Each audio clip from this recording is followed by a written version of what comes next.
Welcome to পশুর first aid channel. সকলকে সালাম নমস্কার জানিয়ে আজকের ভিডিওটি শুরু করছি। আজকের এই ভিডিওটি একটু অন্যরকমের হতে চলেছে। আপনারা যারা আমার চ্যানেলটিকে দেখছেন অথবা যারা নতুন কিন্তু এখনও সাবস্ক্রাইব করেননি, তারা অবশ্যই চ্যানেলটিকে সাবস্ক্রাইব করবেন। কারণ আমরা গ্রামের দূর দূরান্ত থেকে গিয়ে ভিডিওগুলো তুলি এবং ভিডিওগুলো তুলে আপনাদের কাছে পরিবেশন করি।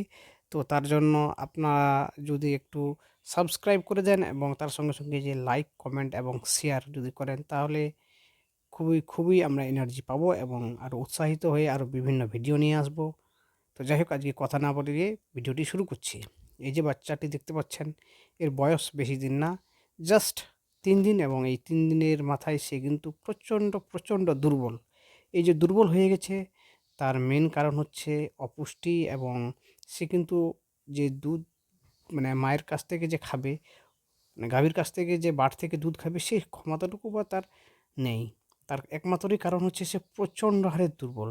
তাকে যদি তুলে দেওয়া হয় বা তাকে যদি চোখ দেখানো হয়, চোখ অক্ষিকোটরে ঢুকে গেছে দেখেন ভালো করে, এবং তার এনার্জি বলে কিছু নাই।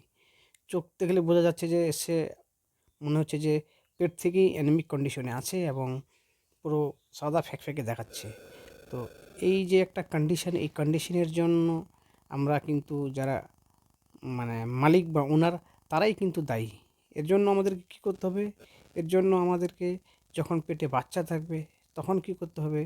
পেটে বাচ্চা থাকাকালীন অর্থাৎ ৬-৭ মাস থেকেই কিন্তু আমাদেরকে একটু লিভার টনিক বা আয়রন জাতীয় যে মেডিসিনগুলো হয় সেগুলি খাওয়াতে হবে। আমরা জানি আমাদের বাড়িতে মা বোনরা যখন গর্ভবতী হয় তখন কিন্তু তাদেরকেও আয়রন ট্যাবলেট দেওয়া হয়, এবং এই ট্যাবলেট দিলে কিন্তু বাচ্চা মা দুজনেই সুস্থ থাকে। ঠিক সেইভাবেই, সেই একরূপভাবে এই যে গাভী এবং এই যে বাছুর দুজনকেই কিন্তু সুস্থ রাখার একমাত্র উপায় হচ্ছে যে যখন পেটে বাচ্চা আসবে ঠিক ৬ থেকে ৭ মাস বয়সে, তখন কিন্তু পুরোপুরিভাবে লিভার টনিকগুলো খাওয়াবেন।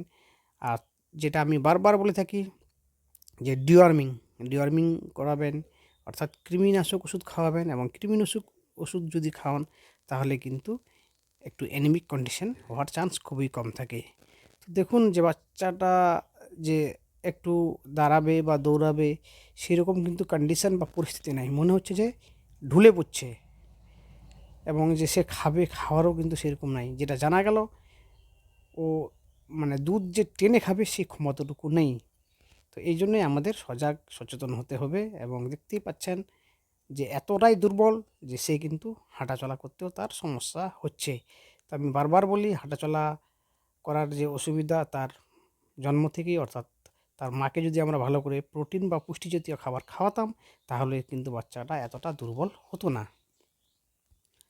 তাই আপনাদেরকে সবার কাছে অনুরোধ, আপনারা দয়া করে ডিওয়ার্মিংগুলো ঠিকঠাক টাইমিং করাবেন। অর্থাৎ ডিওয়ার্মিং করালে রক্তল্পতা হবে না, অর্থাৎ অ্যানিমিক কন্ডিশন হবে না। এই রক্তল্পতা যদি না হয়, অর্থাৎ কৃমিনাশক ওষুধ খাওয়ালে কৃমি মারা যাবে, রক্ত খাবে না, তাহলে কি রক্তল্পতাটা হবে না। তাই আমাদের কি করতে হবে? তখন লিভার টনিক দিবেন, ভিটামিন দিবেন, তাহলে গায়েও সুস্থ থাকবে। আর এইরকমই যে একটা দুর্বল বাছুর, এই দুর্বল বাছুরগুলো হবে না। তো আপনারা আজ থেকেই মোটামুটি করে শপথ নেবেন যে বাড়ির মা বোনেদের আমরা ঠিক যেভাবে যত্ন নিই, ঠিক সেভাবেই কিন্তু আপনারা এই গরু বাছুরদের যত্ন নেবেন। দেখছেন যে কেমন করে উল্টে পড়ে যাচ্ছে বাছুরটা? এটা যেন না হয় তার জন্য সবাই ধ্যান রাখবেন। আর সবার কাছে আমার একটা বিশেষ অনুরোধ, প্লিজ আপনারা দেখতেছেন কিন্তু সাবস্ক্রাইব করতেছেন না। প্লিজ সাবস্ক্রাইব করবেন। আপনাদের সাবস্ক্রাইব এবং লাইক, কমেন্ট এবং শেয়ার আমাদেরকে সত্যি খুব উৎসাহিত করে, এবং এই যে আমরা দূর দূরান্ত থেকে ভিডিওগুলো তুলে নিয়ে আসি এবং আপনাদের সামনে পরিবেশন করি, তাহলে কিন্তু আমরা একটা এনার্জি পাই। তো সবাই সুস্থ থাকবেন, ভালো থাকবেন, এবং আমার চ্যানেলটিকে অবশ্যই সাবস্ক্রাইব করবেন। এবং আরও কারো কিছু যদি জানার থাকে, ডেসক্রিপশন বক্সে যে ইমেল আইডি আছে সেখানে ইমেল করবেন, তাহলে তার আমি উত্তর দেব।